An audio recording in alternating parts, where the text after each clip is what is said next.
I think I'm going to go right into our invocation now on the tails of that beautiful piece of music that Leah provided for us, and start our time together right. So join me if you will. I invite you to close your eyes or lower your gaze, whatever's comfortable for you. And know with me now that we are indeed connected by love, connected by power, connected by source. And I know that it is the creative source of life that moves in, as, and through all things, that continues to move through our time together here today.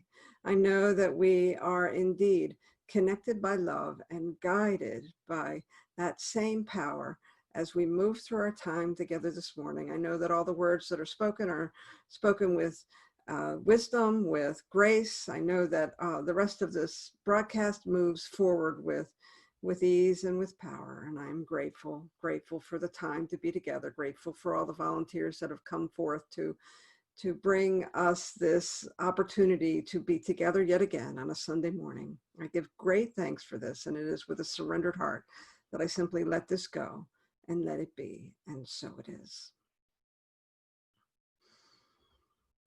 So we are Centers for Spiritual Living Santa Cruz, and we're part of a global movement called Centers for Spiritual Living. And we share a vision, a mission, and a purpose with Centers for Spiritual Living. But then we have our own centering statement. So I want to share it with you right now.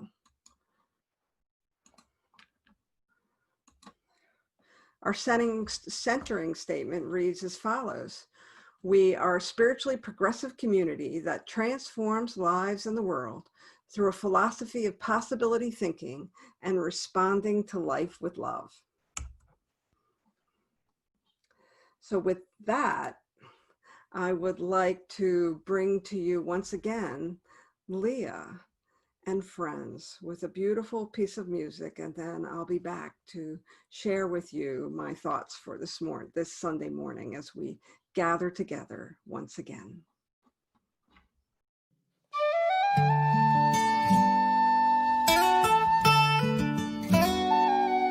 When I wake up in America, I see my neighbors there with every type of clothes and shoes, hats and skin and hair, every fine belief and custom, scores of songs from who knows where. When I wake up in America, our stories fill the air. Wake up, despierta. Wake up, despierta. Wake up in America. The light in the harbor shines for us all. When I wake up, I see the kids playing happily swaying. It's good to be staying in a place like this, with a face like this. When I wake up in America, I put away my fear, and I love my neighbor as myself. And I say, I'm glad that you're here. We have found ourselves together in a land we dream could be. When we wake up in America, everybody will be free. Wake up, despierta. Wake up, despierta. Wake up, please, America. The light in the heart star that shines for us all. When I wake up, when you wake up, when we wake up in America.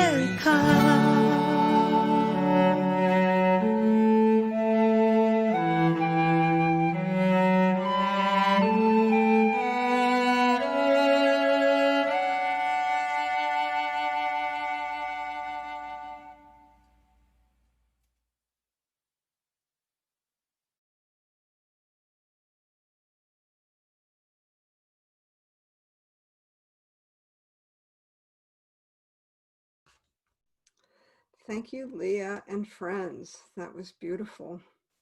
If you want to see more of Leah's work, I hope you'll go to her website. She's actually all over the internet, but if you go to thisisleah.com, you can see more of her work, and she'll be joining us via the internet next week. So let's just take a breath. And if you're just joining us, welcome to Centers for Spiritual Living Santa Cruz. My name is Reverend Alice Reid, and we are here this week broadcasting to you our Sunday experience. And our theme this month is inclusiveness in action. And what I want to talk about today is God in all things, that place where we know that there is divinity in everything that we experience. And if you're like me, you might be getting a little tired of all this shift and change that's happening in our culture and in our world. You might be weary of COVID. You might be weary of folks not wearing masks, or maybe you're weary of folks who are wearing masks. Perhaps you've had your fill of the other party's rhetoric, the divisiveness in politics. You're tired of being in isolation. You're tired of being separate from each other. I think right now, as we step into this place and the evolution of our world, we are experiencing deep change. We've been asked also to press in and look at those places where we continue to separate ourselves. We continue to believe in this ideology of separation. And so when we talk about inclusiveness, we're really looking at inclusiveness in action. We're looking at how we want to be part of the solution of dissolving this thing called systemic racism. And I think it really is, we're being called to embrace our differences. If you're like me, perhaps once upon a time, you would say from a place of really well-meaning that you were colorblind and you didn't see color. While that is well-intentioned, what I've learned is that choosing not to see color is the same as choosing not to see someone, or saying to someone, I don't see you for who you are. I don't see you for all your uniqueness. So when we talk about inclusiveness, it's really about embracing differences and embracing the things that aren't like us, the places where we're uncomfortable even. Holmes talks about inclusiveness in this quote from the Beverly Hills Lectures. Unity and uniformity are not the same thing. No two blades of grass are alike. What does it mean spiritually? We have nothing to disprove and everything to prove that this individualization of the spirit in each of us, rooted in common soil, having the characteristics and potentialities of its common background, contains what the ancients called the microcosm. We have every reason to suppose that there is, back and within and around every individual, the divine representation of himself as the Son of God, forever expanding. So Holmes is talking about that there's divinity in everything. As you know, when we talk about the sons, or if I were to broaden that and say the sons and daughters of God, we're really talking about humanity, that we know that there's no one exceptional son or daughter of God, but that we're all part of God, that everything is God in form. And so our work is to truly celebrate it. And I think there are really subtle ways that we have begun to separate ourselves and be deep in this thing, which I'm going to just right now rename systemic separateness. So there's a lot of upheaval happening right now, and that upheaval is happening so that we can move into a new order of being. I've been reading Richard Rohr. For those of you who aren't familiar with Richard Rohr, he is a Franciscan priest who leads the Center for Action and Contemplation. And he recently talked about healthy growth happening in 3 stages, and it really resonated with me. He writes that growth is a process of order, disorder, and then reorder. Well, we all appreciate order. We appreciate when things seem to work, when things aren't so hard. But when it's time to grow and when it's time to change, we have to lean into the disorder phase. And I don't know about you, but I feel like we're really headed deep into that phase of disorder when I look around and what's going on in our culture and in our society. And I think that I'm being called, and I'm inviting you to be called, to press into those places that are uncomfortable, which means learning to embrace the disorder. To paraphrase Einstein, you can't solve problems with the same mind that created them. And certainly everything that we're experiencing out in the environment, in the culture, in the world, is a creation of our beliefs. We teach that everything is created twice, first in consciousness and then in form. And so everything that we're experiencing, everything that we've created has been created from old thought forms. And in order to move into shifting and changing and reordering things, we have to live with the disorder for a little while. We have to actually embrace it. And I think through COVID and the anti-racism and the divisive politics and all that comes along with it is really an invitation for us to learn to practice what I would call radical inclusiveness. We have an opportunity to learn how to be nimble with change and how to embrace what we begin to feel, this discomfort and these differences, and learning how to embrace them, to meet them with the love in our hearts and the openness and curiosity of our minds on what Richard Rohr calls disorder.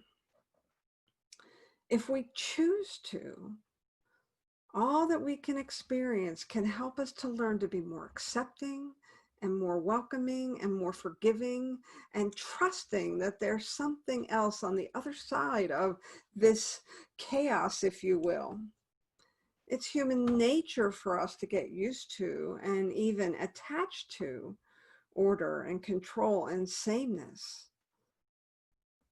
And I want to share a story with you that really illustrates that well. And for that, I'm going to go ahead and share my screen as I tell this story.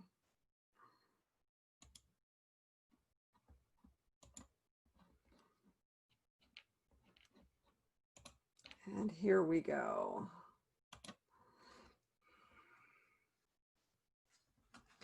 So as the story goes, once upon a time there lived people who loved the light. As soon as the sun rose every morning, they were up to welcome it, singing songs of celebration for the light. And when the sun went down, each evening they sang other songs, sad songs, songs of missing of the light and the sun. They loved the light so very much. They did not love the darkness. Once darkness fell every night, they would hurry to bed, since they could only bear the darkness when they were asleep. Even then, total darkness was frightening to them, and so they always kept the fire burning in every room. The people's dearest wish was that the sun would not set in the evening, that the darkness would never fall. But every day the sun set, and they sang their sad songs, and they endured the fearful, sad, strange darkness until they could greet the sun again the next day. Now in this land were born two remarkable children. They were twins. One was a girl, and she seemed to shine from within. Whenever she entered a room, everything seemed to get a little brighter, and the people loved her very much. The other was a boy, and he seemed to bring darkness with him. Whenever he entered a room, everything seemed a little dimmer, and the people did not like him. They feared him, in fact, because he reminded them of the great darkness of the night. But although the people loved the girl and did not love the boy, the twins loved each other very much. And because the girl loved her brother so very much, the people mostly let him be, even though they were afraid of him. Now, as they grew, it became clear that these children were in fact magical children. The girl had the power to bring life back to anything that was harmed or lost. When she was a very small child, she could heal small cuts and bruises. When she grew a little older, she could heal broken bones and even larger hurts. And by the time she was a teenager, she could make crops grow faster and larger and fuller. She could bring plants and animals that had died back to life. The people suspected she could even bring people back to life, but they were a little afraid to ask, and she did not offer. The boy, on the other hand, had the power to claim and quiet anything. When he was a very small child, he could help his family go to sleep more quickly, thus saving them from the fear of darkness. When he was a little older, he could calm animals when they were frightened and make them still. Sometimes he would go first to an animal or a person who was hurt and help them to be calm enough for his sister's healing magic to work. And by the time he was a teenager, he could calm storms and winds and rains. He could bring anything to stillness. The people's love for the light and the fear of the darkness only grew with time, perhaps more strongly with the twins always before them to remind them. And so one day they decided to ask the girl for a favor. They asked her to see if her magic could hold the sun in the sky and stop the night from coming. The girl was reluctant, but after many, many months of being asked, she finally decided to try, just to get the people to leave her alone. One day, just as the sun was at its highest point, she went out into the top of the highest hill in the land, and she threw her arms up into the sky, and she asked the sun to stop, to stay right there at the top of the sky forever.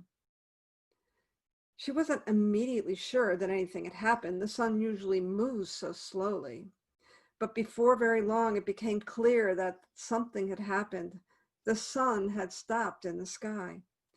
The people were overjoyed. There was a big celebration. They sang all their songs celebrating the sun. They loved the girl even more, at least at first.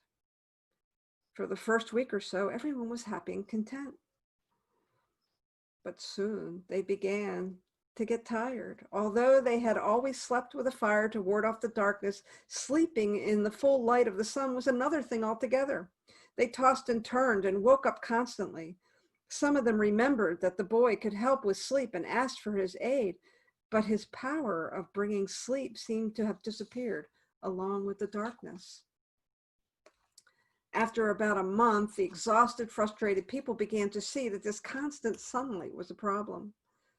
Though they still loved the light, they began to wish that the sun would once again move in the sky. Each person at first thought that they were the only one who thought this. And given the people's love of the light and the fear of darkness, everyone was afraid at first to say anything about this growing longing for nighttime. But slowly, softly, as they began to confide in each other, they discovered that everyone felt this way, and they finally decided something must be done. They went back to the girl and asked her to get the sun to move again. It was her magic that had stopped it, and they figured her magic could bring it to move again. So she went back up into the top of the sky, into the top of the highest hill, threw her arms up into the sky and asked the sun to move. Nothing happened. She tried again and a third time, but the sun stayed still. Sadly, she turned to the people and told them there was nothing she could do. There was a long moment of growing panic before the boy stepped forward. "Let me try," he said softly. Everyone thought about it for a moment and then decided it was a good idea. So he took his sister's place on the top of the highest hill, threw his arms up into the sky, and asked the sun to move. The sun began moving at once, rushing toward the western horizon. Within 10 minutes it had set, and within 15 it was full, dark, and night. The people were caught off guard. They had all come up to the hill to see if this girl's magic would work, but they had no fires lit. They hadn't needed them in weeks. They had nothing with them to light their way. They'd never been outside at night before, and they were terrified. At first, they tried rushing home to get away from the darkness, but they soon discovered that rushing when you can't see where you're going is a bad idea. They slowed down, but still peered at the ground, trying to get home as soon as they could. But then one of them said, "Look up." "Oh," she exclaimed. And everyone looked up, and then they all saw the stars for the first time. They had never been outside at night before and had no idea of the incredible beauty of a sky full of stars. They all stopped hurrying toward their homes, and stood and stared in wonder. And then they realized how very tired they were. And so slowly now, and with more reverence, they started home again. They all slept for a very long time. The people rested and were glad and appreciated the darkness for the first time in their lives. Eventually, the sun rose again. As it did, the people got out of their beds and sang their songs to celebrate the coming of the light. But at the end of the day, as the sun began to sink toward the horizon, they did not feel like singing their sad songs anymore. Instead, one of the musicians began singing a new song, a slow, quiet song of thanksgiving for the night. And soon the others joined in. It became their new sunset song. And the boy and the girl grew up to be a man and a woman, and both were now much beloved by the people. Looking at them, still the best of friends as well as siblings, the people remembered that light and darkness are best in balance.